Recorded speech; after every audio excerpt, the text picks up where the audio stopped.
ఓం జై శ్రీ మహాగం గణపతియే నమః. ఓం నమో జై శ్రీమన్నారాయణ. ఇవాళ మనము శ్రీ విష్ణు సహస్రనామంలోని 36 నుండి 40 శ్లోకముల వరకు విని నేర్చుకుందాము. Today we will try to listen to the slokas number 36 till 40 from Lord Sri Vishnu Sahasranamam and learn them.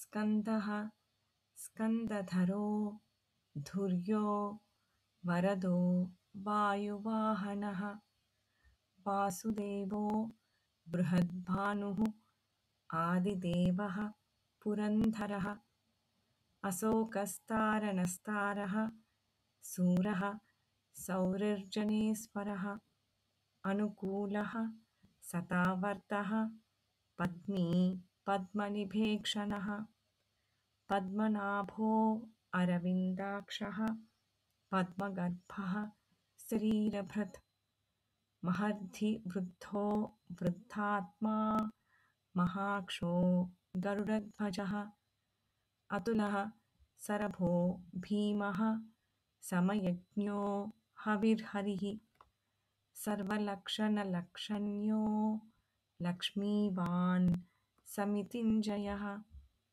विक्षरो रोहितो मार्गो हेतुर्दामोदरः सः महीधरो महाभागो वेगवानमितासनः.